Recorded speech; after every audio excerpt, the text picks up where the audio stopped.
সম্পদের লোভ successful career করার জন্য কতটা নিচে নামাইতে পারে এটা জানলে হয়তো বা গা শিংড়ে উঠবে। এমনই আমি আজ সত্য একটি ঘটনা শোনাবো। এটা শুধুমাত্র একটি গল্প নয়, এমনকি এই ঘটনাগুলো শুধু ইন্দোনেশিয়ায় সীমাবদ্ধ নয়, এমনকি সারা বিশ্বে এখন পর্যন্ত এসব ঘটে চলেছে। আজকের গল্প 2024 সালে রিলিজ হওয়া ইন্দোনেশিয়ান মুভি রামপুত কাফানের কথা বলছি। তাহলে চলেন শুনে আসা যাক এর ঘটনা প্রবাহ। Hi guys, welcome to Palak cottage. অডেল সম্পত্তির মালিক আনুল এবং তার একমাত্র মেয়ে তারি হসপিটালের বাইরে বসে অপেক্ষা করছে। ভিতরে আনুলের স্ত্রীর অপারেশন হচ্ছে। এর কারণ হচ্ছে তার পেটে থাকা বাচ্চাটা মরে গেছে। পেট কেটে বাচ্চাটা বের করলেই দেখা যায় বাচ্চাটার শরীরে চুল দিয়ে ফাঁস লেগে রয়েছে। ডক্টররাও জিনিসটা দেখে অনেক অবাক। এই ঘটনায় আনোয়ারের মন অনেক উদাস। বাচ্চাটিকে তার পুরনো বাড়ি বাগানটির পাশে দাপন করে আসে। এই ঘটনায় আনোয়ারের স্ত্রী মিনা অনেক সুখাহত, কেননা এই নিয়ে তার 3বার বাচ্চা নষ্ট হলো। তার ভিতরের একটাই আফসোস, সে কি কখনো মা হতে পারবে না। আনোয়ারের এখন সান্ত্বনা দেওয়া ছাড়া আর কিছুই নেই। মিনাকে হসপিটাল থেকে রিলিজ দেওয়া হলে তাকে বাসায় নিয়ে যাওয়া হবে। তার চোখের নিচের কালো দাগগুলো বলে দেয় সে কতটা ডিপ্রেশনে আছে। এর মাঝে আনোয়ার এবং তার মাকে দেখা করার মতো সময় হাতে নেই। তাই মিনার দেখা করার জন্য একটা মেয়েকে রাখা হয়। আনোয়ারের বাড়িতে আজ উপস্থিত তার ছোট ভাই সোবান। তার আসার মূল উদ্দেশ্য হচ্ছে তার ভাগের সম্পত্তি যেন তাকে দিয়ে দেওয়া হয়। আনোয়ারের কথা হচ্ছে তার বাপদাদার সবচেয়ে শেষ স্মৃতি হচ্ছে সেই বাড়ি ভিটাটা। তাছাড়াও সেই বাড়িটা বিক্রি করে সে আর কত টাকা পাবে। আনোয়ার বলে, তুই পারলে আমার কাছ থেকে কিছু টাকা নিয়ে যেতে পারিস। তো সোবানের এতটুকু টাকা দিয়ে কিছু হবে না। তার কথা হচ্ছে পুরনো বাড়িটা যদি সে অনেক দামে বিক্রি করতে পারে তাহলে তো তার অনেক টাকা হবে। এই প্রস্তাবে রাজি নয়। এই নিয়ে দুই ভাইয়ের মাঝে ঝগড়া লেগে সেখান থেকে সোবান চলে যায়। আর যাওয়ার আগে সে বলে যায়, আমি এই বাড়ির জন্য ভালো কাস্টমার দেখবো। অন্যদিকে তার অফিসে চলে যায়। এই কোম্পানিটা সম্পূর্ণ তারির নিজের। রিসেন্টলি সে স্কিন কেয়ারের প্রোডাক্টের উপরে কাজ করছে। এই জন্য তাদের একটি মডেলের প্রয়োজন। তাই অফিসে গিয়ে আপডেট চাইলে তার ফ্রেন্ড তাকে জানায় একটি মডেলের খোঁজ পাওয়া গেছে। তার সাথে গিয়ে পরিচয় হয়। ছেলেটার নাম নাবি। এবং তখন অফিসের অন্য আপডেট জানতে গেলে তারা জানায় তারা নতুন একটা ক্লায়েন্ট পেয়েছে তারা, এবং এই ক্লায়েন্ট ইন্দোনেশিয়াদের প্রভাবশালীদের মধ্যে একজন। তবে কোম্পানির নামটা বেশ অদ্ভুত, লোয়ো জোয়ো বয়োনো। কয়েক বছর ধরে তারা স্কিন কেয়ার প্রোডাক্টের উপরে ইনভেস্ট করে আসছে। তবে এবার তারের কোম্পানির মধ্যে তারা ইনভেস্ট করতে ইচ্ছুক। তার এই কোম্পানির ওনারকে দেখতে চাইলে সেখানে তার একটি ফটো দেখানো হয়, আর তার নাম মিস গ্যান্ডিস। তবে তাকে দেখে তার কিছুটা চেনা চেনা লাগছে, কোথাও না কোথাও তাকে এর আগে দেখেছে। বাড়িতে মিনাকে ওষুধ খাওয়াতে গেলে সেখানে সে ঘুমের মাঝে তার মেয়ের নাম বারবার ডেকে যাচ্ছে। অন্যদিকে তারি আজ ভুলবশত তার গাড়ির চাবিটা আনতে ভুলে গিয়েছে। তখন পথে নাবির সাথে দেখা হলে নাবি তখন বলে, চলো তোমাকে বাড়িতে পৌঁছায় দেই। অন্যদিকে আনোয়ার তার অফিসে বসে কাজ করছে। হঠাৎ তার অ্যাসিস্ট্যান্ট সোনিয়া এসে তাকে জানায় 3টার সময় মেয়রের সঙ্গে তার একটি মিটিং রয়েছে। তবে সোনিয়ার আনোয়ারের উপর দৃষ্টিভঙ্গি অতটা ভালো নয়। আনোয়ারও বিষয়টা কিছুটা বুঝতে পেরেছে। অন্যদিকে তারই বাড়িতে ফিরলে মিনি তাকে জানায় ঘুমের মধ্যে তার মা তার নাম বারবার বলেই যাচ্ছিল। নাবিকে গেস্ট রুমে বসিয়ে সে চলে যায় তার মার সঙ্গে দেখা করতে। তবে দেখা করতে গেলে যখন তার মাকে সে ডাকছে, মিনা বারবার তার দেবরের নাম উচ্চারণ করে যাচ্ছে। বিষয়টা তারির কাছে বেশ সন্দেহজনক মনে হয়। সে এটা ভেবে নেয় এই বিষয় নিয়ে তার বাবার সঙ্গে পরে কথা বলবে। অন্যদিকে সোবান পুরনো বাড়িতে গিয়ে প্রবেশ করে। তার কাছে যে পুরনো চাবি রয়েছে সেটা দিয়ে চেষ্টা করলেও লকটি খোলে না। সে বুঝতে পারে এই বাড়ির লকটি চেঞ্জ করা হয়েছে। অন্যদিকে কাজ শেষ করে আনোয়ার বাড়ির দিকে রওনা দেয়। লিফটে ওঠার পর হঠাৎ করে বিদ্যুৎ চলে যায়। ফোনের লাইটটা জ্বলিয়ে সে চারিদিকে দেখার চেষ্টা করছে। তবে অদ্ভুত কিছু শব্দ শোনা যাচ্ছে। মনে হয় উপর থেকে কিছু একটা পড়ল নিচ্ছে। এতক্ষণে তার মনের মাঝে ভয়ের ছাপ লক্ষ্য করা যায়। ইমার্জেন্সি বাটন চাপ দেওয়ার পরেও কোনো সাড়া মেলেনি। ভয়ে সে লিফটের দরজায় বাড়ি দিতে শুরু করে, যেন কেউ একজন এসে তাকে সাহায্য করে। হঠাৎ পেছন থেকে বাচ্চার কান্নার শব্দ। ভয়ে মনের ভিতরে অনেক আতঙ্ক নিয়ে পিছনে ঘুরে দেখে এক ছোট বাচ্চা, শরীরটা চুল দিয়ে পুরো আবৃষ্ট। এই ভয়ে সে অনেক জোরে চিৎকার দিয়ে বসে। পরবর্তীতে কোনো একভাবে সে বাড়িতে ফিরে আসে। বাড়িতে এসে গাড়ি থেকে নামলেই পিছন থেকে হঠাৎ সুবান তাকে ডাকে। এসে তাকে বলে, ওই বাড়িটি বিক্রি করার জন্য একটি কাস্টমার পেয়েছি। তাছাড়া লকটা চেঞ্জ করেছো কেন? গতকাল ওই বাড়ির চাবিটা দিও, বায়ারকে দেখাতে হবে। ওই সময় আনোয়ারের মনে যতটা রাগ ক্ষোভ ছিল সব ওই সময় ওর উপরে ঝাড়ে দেয়। সে তাকে সাফ সাফ জানিয়ে দেয় সে ওই বাড়িটা কোনোভাবেই বিক্রি করবে না। মনের মাঝে প্রচন্ড ক্ষোভ নিয়ে সোবাহান সেখান থেকে চলে যায়। বাড়িতে আসার পর তার বাবাকে বাড়িতে হওয়া সব ঘটনা খুলে বলে যে আজ সারাদিন মা ঘুমের মাঝে আঙ্কেল সোবাহানের নাম বলেই যাচ্ছে। এমনকি তার বাবাকে এমনও জানায় যে হতে পারে আঙ্কেল সোবাহান তার মায়ের উপরে কালো জাদু করছে, কেননা দিন দিন মায়ের আচরণ অনেকটা অস্বাভাবিক লক্ষ্য করছে। সে ঠিকমতো খাবার খাচ্ছে না, একা একাই কথা বলছে। এই সমস্ত লক্ষণগুলো একদমই ভালো নয়। তখন আনোয়ার তাকে বলে কারো সম্পর্কে ঠিকমতো না জেনে তার বিষয়ে মন্তব্য করা ঠিক নয়। তখন বাবা মেয়ে দুজনে মিনাকে দেখতে আসে। গিয়ে দেখে সে একা একাই তার চুলগুলো ছিঁড়ে ফেলছে। এই অবস্থা দেখে তারই আরো অনেক চিন্তার মধ্যে পড়ে যায়। সোহানের প্রতি তার সন্দেহ বেড়েই চলেছে। তখন আনোয়ার তার মেয়েকে বুঝিয়ে বলে তোমার মায়ের ওপরে কেউ কালো জাদু করেনি, আর উনি তোমার আঙ্কেল হয়, ওনাকে গালাগালি করবে না। সারাদিন অনেক কাজের পর তারই ফ্রি হয়ে তার ল্যাপটপটা নিয়ে বসে। তার ফ্রেন্ড তাকে ফোন দিয়ে তার নতুন ইভেন্টের বিষয়ে কথা বলছে। তখন হঠাৎ করে জানালাটা অবগজি খুলে যায়। তারই কিছুটা ভয় পেয়ে জানালাটা লাগাতে যায়, কিন্তু দেখা যায় বাইরে তার মা দাঁড়িয়ে আছে। তার মনে তখন তার প্রশ্ন জাগে এত রাত করে মা কেন ওখানে থাকবে। তাই তখন সে চিৎকার করে বলছে মা তুমি বাইরে কেন, ঘরে যাও এখনই। সে তার কথায় সাড়া দেয় না। কথা না শুনলে সে এক পর্যায়ে বাধ্য হয়ে বাইরে যায়, কিন্তু গিয়ে দেখতে পায় সেখানে তার মা নেই। তখন সে দৌড়ে তার মায়ের রুমে যায়। হঠাৎ তার বাবা সামনে চলে আসে। আনোয়ার তখন তাকে জানায় তার কাজের উদ্দেশ্যে তাকে বাইরে যেতে হবে। তো তারই ঘরে গিয়ে দেখতে পায় তার মা সেখানে ঘুমিয়ে আছে। অন্যদিকে দেখানো হয় সোনিয়া এক তান্ত্রিকের কাছে আসে।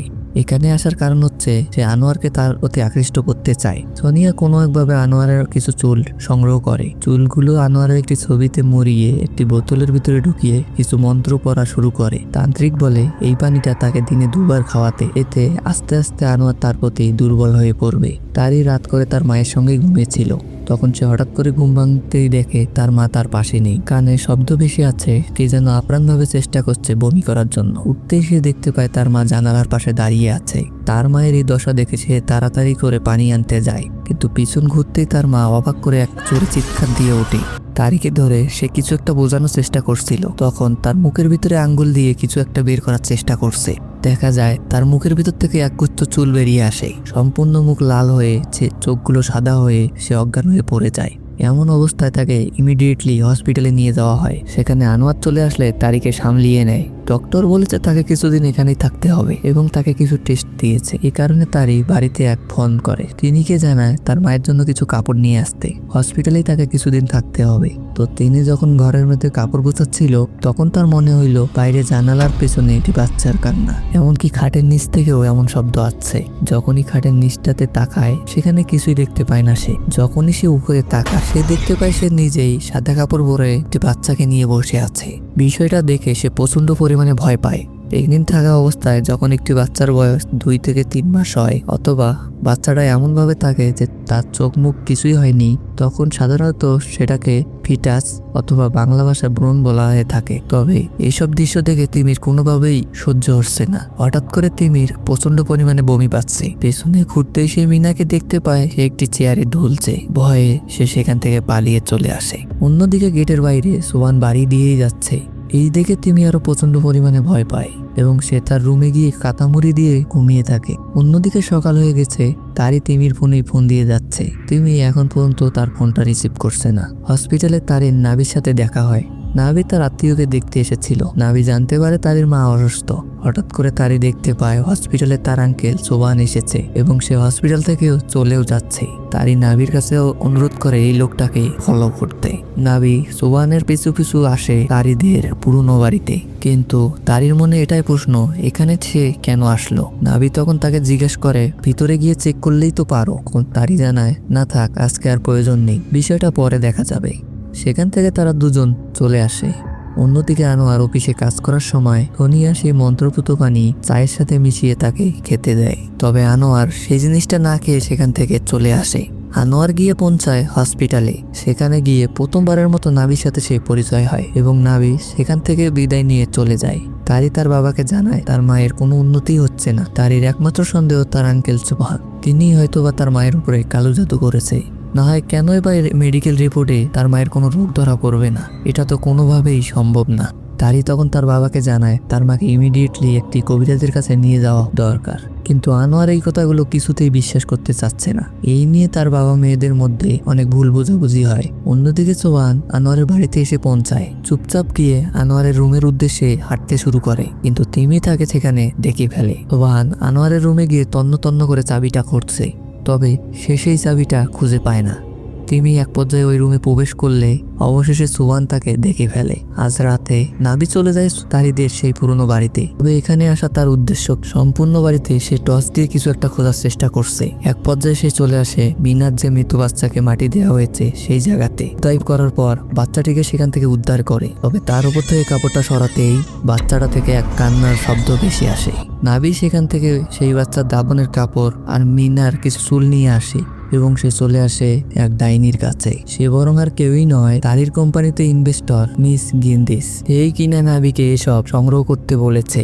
এসব জোগাড় করার আসল কারণ হচ্ছে বলিদান। এরা দুজন নোর নামের এক দেবতার উপাসনা করে। গিন্দিস জানায় এই উৎসর্গের আসল কারণ হচ্ছে তারা অতি শীঘ্রই অর্থ সম্পদের মালিক হতে যাচ্ছে। শুরু হয় সেখানে ব্ল্যাক ম্যাজিকের চর্চা। নাবি সেখান থেকে চলে আসে। গেন্দিস একদিকে মন্ত্রশ্বাস করতে শুরু করলে অন্যদিকে মিনা হসপিটালে কাপড়ের কাপড় দেখতে পায়। হঠাৎ করে সেই কাপড় এসে মিনাকে আঁকড়ে ধরে। এই কালো জাদুর চর্চা এতটাই খারাপ ছিল যে দূর থেকে বসে মিনাকে একেবারে শেষ করে দিচ্ছিল। তার শরীরের হাড়গোড় একে একে ভাঙা শুরু হয়। মনে হয় তার শরীরের ভিতর থেকে সবকিছু দুমড়ে মুচড়ে ভেঙে যাচ্ছে। এক পর্যায়ে সেই কাপড় থেকে রক্ত পড়তে শুরু করে এবং হসপিটালেই মিনা মারা যায়। এই ঘটনাগুলো ঘটার সময় তারই বাইরে ছিল, কিন্তু তখন সে ফিরে এসে তার মাকে মৃত অবস্থায় খুঁজে পায়। মিনার মৃত্যুর খবর শুনতে পেয়ে আনোয়ার সেখানে তাড়াহুড়া করে চলে আসে। এমন সময় ডাক্তার চাচ্ছিল এই কেসটা যেন ইনভেস্টের হয়, তবে আনোয়ার এই কথাটা সম্পূর্ণই ঘুরিয়ে দেয়। সে জানায় সে এটা নিয়ে আর কোনো ঝামেলা চাচ্ছে না, কেননা এমনিতেই তার মেয়ে এইসব নিয়ে ডিপ্রেশনে আছে। দাপনের আগে তারই তার মায়ের লাশটি শেষবারের মতো দেখতে যায়। তার চেহারার এই অবস্থা দেখে সে প্রচন্ড পরিমাণে ভয় পেয়ে যায়। সাধারণভাবে কোনো মানুষ মারা গেলে এত তাড়াতাড়ি দেহ পৌঁছে যায় না, যেমনটা মিনার ক্ষেত্রে হয়েছে। পিছন থেকে গিজারের গেটটা একা একাই খুলে যাচ্ছে।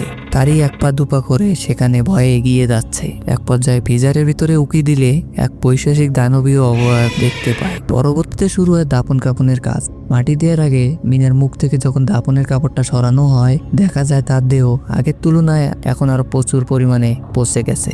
এই দৃশ্য দেখে তিমি আরো প্রচন্ড পরিমাণে ভয় পেয়ে যায়। তার ভিতরে এক অন্যরকম ভয় কাজ করছে। দাপন শেষে সুবান সেখান থেকে চলে যায়। সুবানের কাছেও এই বিষয়গুলো একদম অলৌকিক মনে হচ্ছে। তবে আজ রাতে যখন সে তার পুরনো বাড়িতে যায়, কোনো এক কিছুর গন্ধ পাচ্ছিল সে। বাগানের ওই দিক পৌঁছতে সে দেখতে পায় গাছের মধ্যে সেই মৃত বাচ্চাটিকে ফাঁসিতে ঝুলিয়ে রাখা হয়েছে। এখন এর থেকে পচা দুর্গন্ধ বের হচ্ছে। তবে সুবান আজ সব প্রস্তুতি নিয়ে এসেছে। আজ যেভাবেই হোক সেই বাড়ির তালাটা ভাঙবে। অবশেষে তালাটা ভেঙে বাড়ির ভিতরে প্রবেশ করে। তবে সে একটি নির্দিষ্ট রুমে যে পুরো অবাক। টেবিলের উপরে কিছু অদ্ভুত কালো জাদুর জিনিস রয়েছে। পাশের আলমারিতে অনেকগুলো জার, যেগুলোতে অনেক মানুষের এই চুল সংগ্রহ করা হয়েছে। সুবান অন্য রুমে প্রবেশ করতে গেলে হঠাৎ করে তাড়ি এসে তার মাথায় আঘাত করে অজ্ঞান করে দেয়। অন্যদিকে আনোয়ার তাড়াহুড়া করে যেন কোথায় জানি যাচ্ছে। সুবান অজ্ঞান থেকে জ্ঞান ফিরে পেলে তারি তাকে খারাপ ভাষায় গালিগালাজ করা শুরু করে। তারি তার হাত পাগুলো বেঁধে রেখেছে এবং তাকে একে একে প্রশ্ন করতে শুরু করে যে সে শুধু সম্পত্তির জন্য আমাদের কেন এত বড় ক্ষতি করতে পারলো। তারি আরো জানায় পাশের রুমে সে ব্ল্যাক ম্যাজিক করার জিনিসপত্রগুলো দেখেছে। এইগুলো করে তুই কি পেলি? সোহান তারিকে কিছু একটা বলার চেষ্টা করছে, তবে তারি কোনো তাকে কথা বলার সুযোগই দিচ্ছে না। সোহান তখন একে একে চিৎকার করে বলতে শুরু করলো, আজ যে তোদের এত সম্পত্তি রয়েছে না, এগুলো একদিনই চলে আসেনি। তোর বাবা এই ব্ল্যাক ম্যাজিকের কারণেই এত অর্থ সম্পদের মালিক হয়েছে। তখন তারি তাকে জানায় তার বাবা যে অবধি এখনো পর্যন্ত এসেছে সে তার নিজের যোগ্যতায় এসেছে। সোহান এই কথায় ক্ষিপ্ত হয়ে তাকে জানায় ওই দরজাটার দিকে তাকিয়ে দেয়। দরজা ভেঙে আমি প্রবেশ করেছি। একমাত্র তোর বাবা এই বাড়ির মধ্যে প্রবেশ করে। তোর বাবা একটি লুবি, অর্থ সম্পদের জন্য অনেক নিচে নামতে পারে। অন্যদিকে আনোয়ার গেন্দিসের বাড়িতে গিয়ে পৌঁছায় এবং চিৎকার করে বলতে থাকে, তুই আমার স্ত্রীকে কেন খুন করেছিস? গেন্দিস তখন তাকে জানায় এসব হচ্ছে তোর কর্মের ফল। এদিকে গেন্দিস তার রুমের দিকে যেতে শুরু করলো। যাওয়ার সময় রুলো দেবতার কাছে তার মাথাটা ঝুঁকিয়ে গেল। তবে আনোয়ার এই কাজটা করেনি। আনোয়ার বলে সেই মুক্তিটা দেখতে চায় না। এই উত্তরে গেন্দিস তাকে জানায় সফলতা পাওয়ার পর সবাই এমনই করে, তাদের অতীত ভুলে যায়। তারই তার আঙ্কেলের কথা শুনে পাশের রুমে গিয়ে আলমারিটা চেক করে এবং সেখানে সে একটি পুরনো বই খুঁজে পায়, যে বইয়ের উপরে নাম লেখা ছিল লোরো দোয়ো গুয়ং। এই নামটা সে আগেও শুনেছে, তাই সে তাড়াতাড়ি তার ফ্রেন্ডকে ফোন করে এবং সে তার কাছ থেকে সেই কোম্পানি এবং তার ওনারের সব ঠিকানা নিয়ে নেয়। অন্যদিকে আনোয়ার গিন্দিসের সাথে তর্ক দিচ্ছে যে সে কেন তার স্ত্রীকে খুন করলো। গিন্দিস তখন তাকে বলে সে অর্থ সম্পদ পাওয়ার পরেও সে কেন তার অদা রাখেনি। আসল ঘটনা জানা যায় এখানে আনোয়ার অনেক দরিদ্র ফ্যামিলি থেকে ছিল। টাকা পয়সার কারণে সে তার মায়ের চিকিৎসা অবধি করতে পারেনি। মেয়র ইউনিভার্সিটিতে ভর্তির খরচ সবকিছু মিলিয়ে সে অনেক দরিদ্র ছিল এবং তার পরিচয় হয় গিন্দিসের সঙ্গে। গিন্দিসের সাথে আনোয়ারের চুক্তি ছিল আনোয়ারের বংশধর থেকে ভ্রূণ সহ মাকে স্যাক্রিফাইস করতে হবে। আনোয়ার জানায় সে একজনকে বেছে নিয়েছিল, কিছুটা সময় লাগতো, কিন্তু তুমি বা কেনই আগে আমার স্ত্রীকে খুন করলে? স্যাক্রিফাইসের জন্য আনোয়ার বেছে নিয়েছিল সোনিয়াকে। সমাজে একটা কথা প্রচলিত আছে না, যার জন্য সে কর্ত করে সেই করতে সেই পরে। সেই সোনিয়ার ক্ষেত্রেও একই ঘটনা। সোনিয়া আনোয়ারের উপরে বশীকরণের কালো জাদু প্রয়োগ করেছিল, তবে এর কারণে সে কি পেল? উল্টো আনোয়ার আরও প্ল্যান করে রেখেছে সে তাকেই বলিদান দেবে। হসপিটালে সোনিয়াকে দেখা যায় সে প্রেগনেন্ট অবস্থায় বসে রয়েছে, তার পেটের বাচ্চাটাও নষ্ট হয়ে গেছে। যখন নার্স তাকে ডাক দিতে আসে তখন নার্সের হাসে সে একটা বোন দেখতে পায়। এই ঘটনা দেখে সে জোরে এক চিৎকার দিয়ে বসে এবং অন্যদিকে দেখা যায় তিমি প্রেগনেন্ট। তারই তখন সেই বইটা পুরো উঠায় পড়ে চলে আসে তার আঙ্কেলের কাছে। রোহান তাকে তখন বলে, তুই কি মনে করছিলি আমার কাছে জব ছিল না দেখে কি আমি তোর বাবার কাছে হাত পাততাম? আনোয়ারের কাছে এই অবধি আমি হাত পাতিও নেই এবং হাত পাতবও না। আমি শুধু চেয়েছিলাম এই বাড়িটা বিক্রি করে একটা স্কুল দাঁড়া করাতে, যেই টাকাটা আমার বাপ দাদার কষ্টে কামাই করা। তোর বাবার ওই শয়তানি টাকা আমার নেয়ার প্রয়োজন নেই। এবং চিৎকার করে বলতে থাকে আনোয়ার শয়তানের সাথে চুক্তি করেছে এবং তারির কাছে বারবার সে হাতের বাঁধনটা খুলে দিতে বলছে। রোহান তাকে বলে, তোর যদি বিশ্বাস না হয় তাহলে তুই বাইরে গিয়েই দেখ, তোর মায়ের সেই মৃত বাচ্চাটা গাছের মধ্যে ঝুলে রয়েছে। অন্যদিকে নাবিকে দেখা যায় মিন্নার কবরের পাশে কবর করে সেখান থেকে দাপনের কাপড়টা নিয়ে চলে আসে। অন্যদিকে পুরো বাড়িতে তিমি একা, চারিদিকে বাচ্চাদের কান্না শুনতে পারছে। ভয়ে গা শিউরে উঠছে তার। পেছন থেকে কে যেন তার নাম ধরে ডাক দেয়। ঘুরে দেখতে সে মিন্নাকে দেখতে পায়, তার পাশেই দাপনের কাপড় মিনের দিকে ধেয়ে যাচ্ছে। ভয়ে সে তার রুমের ভিতরে গিয়ে দরজা আটকে দেয়। ঠিক তখনই সিলিং ফ্যানের মধ্যে ঝুলে আছে ছোট বাচ্চার লাশ। এক গুচ্ছ লম্বা চুল তিমির গলায় পেঁচিয়ে যায় এবং এক অদৃশ্য শক্তি তাকে উপর থেকে টানতে শুরু করে। এক পর্যায়ে চলন্ত ফ্যানের মধ্যে তার মাথা থেতলে যায় এবং সেখানেই তিমি মারা যায়। অন্যদিকে সোহান তারিকে বাগানে নিয়ে যায়। অন্যদিকে জানায় তিমি প্রেগনেন্ট। যেদিন সোহান তাদের বাড়িতে চাবি খুঁজতে গিয়েছিল সেদিন তিমির সাথে তার কথা হয়। তিমি এবং সোহানের মাঝে ভালোবাসার সম্পর্ক ছিল এবং তিমি সোহানের কাছে সত্য ঘটনাটা বলে দেয়। সে সোহানকে বলে দেয় তার টাকার অনেক প্রয়োজন ছিল, অনেক টাকা ঋণের মধ্যে সে পড়ে গিয়েছিল। সে মুহূর্তে তার বড় ভাই আনোয়ার তাকে একটি অফার দেয়, এটা হচ্ছে তার বাচ্চা লাগবে। এমন না জানি আর কত মানুষের সাথে আনোয়ার এরকম করেছে। তোর মাও একদিন এই ঘটনাটা বুঝে গিয়েছিল, তবুও উপযুক্ত কোনো প্রমাণ ছাড়া তোর মা কোনো কিছু বলতে পারছিল না। তারই তার বাবাকে কল দিতে থাকে, কিন্তু আনোয়ার তার কল রিসিভ করে না। গেন্দিস আনোয়ারকে তার নিজের ঘটনা বলতে থাকে যে সে আসলে একটি দরিদ্র ফ্যামিলিতে বড় হয়েছে। তথাকথিত সমাজের কাছে আবর্জনা ছাড়া কিছু ছিল না, তাই আমি চেয়েছি নিজের ভাগ্যকে পরিবর্তন করতে। তখন গল্পবশিত একটি ক্ষুধাতালার ভাগ্যকে এডিট করে দিয়েছি। বেছে নিয়েছি লুলো দেবতার দেয়া প্রার্থনা। আজ যে অর্ডেল সম্পত্তি দেখছো এগুলো সব তারই দেয়া। তোরও আমাদের কাছ থেকে কিছুই চায়নি, সে চায় পুনরায় আবার এই পৃথিবীতে জন্মগ্রহণ করতে। নাবি হঠাৎ করে পেছন থেকে এসে আনোয়ারের মাথায় আঘাত করে এবং আনোয়ার সেখানেই অজ্ঞান হয়ে পড়ে যায়। নাবি জানায় তোমার মেয়েটা খুবই সুন্দর, চেয়েছিলাম তোমার মেয়েকে বিয়ে করতে, তবে লুরো দেবতার ইচ্ছা তোমার মেয়ের রক্ত লাগবে, তাছাড়া তোমার মেয়ের চুলও আমি রেখে দিয়েছি। আনোয়ার তাদেরকে রিকোয়েস্ট করতে থাকে যতই যাই হোক তার মেয়ের উপরে যেন কিছু না হয়। অন্যদিকে তারি এবং সোহান গেন্দিসের বাড়ির দিকে রওনা দেয়।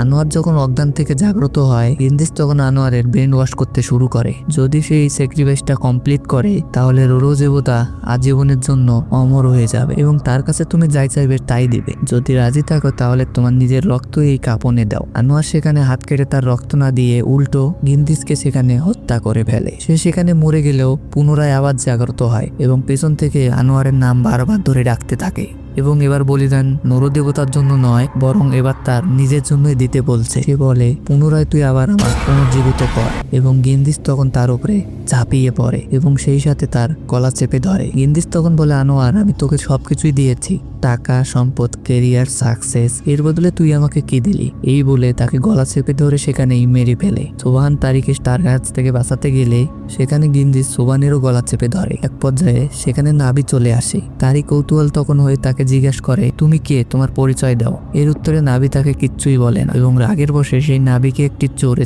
থাপ্পড় দেয়। নাভি সেখানে অদ্ভুত এক কাজ করে বসে। তখন নরদেবতার উপরে কেরোসিন ঢালতে শুরু করে। গেন্দিস যখন তারির দিকে ধেয়ে যাচ্ছিল, ঠিক সেই মুহূর্তে নাভি তখন মুক্তির উপরে আগুন জ্বালিয়ে দেয়। এর ফলে আস্তে আস্তে গিন্দিস কিছুটা দুর্বল হয়ে পড়ে এবং নাভি তারিকে যে এক্সট্রা দিয়েছিল সেটা দিয়ে সে গিন্দিসকে খুন করে। মুভির ঘটনা এখানেই শেষ হয়ে যায়। পোস্ট ক্রেডিট সিনে দেখানো হয় সোনিয়া এক তান্ত্রিকের সাথে দেখা করতে আসে এবং এই তান্ত্রিক আর কেউই নয়, নাভি। পরিচালক এই মুভির সম্পূর্ণ ঘটনার মাধ্যমে বর্তমান ইন্দোনেশিয়ান পরিস্থিতির মাধ্যমে বর্ণনা করেছে। তবে মুভির মাঝে নাভি ক্যারেক্টারকে নিয়ে অনেকটা রহস্য রাখা হয়েছে। হতে পারে এই মুভির পরবর্তী পার্ট আসতে পারে। যাই হোক, মুভিটি এখানেই শেষ হয়ে যায়।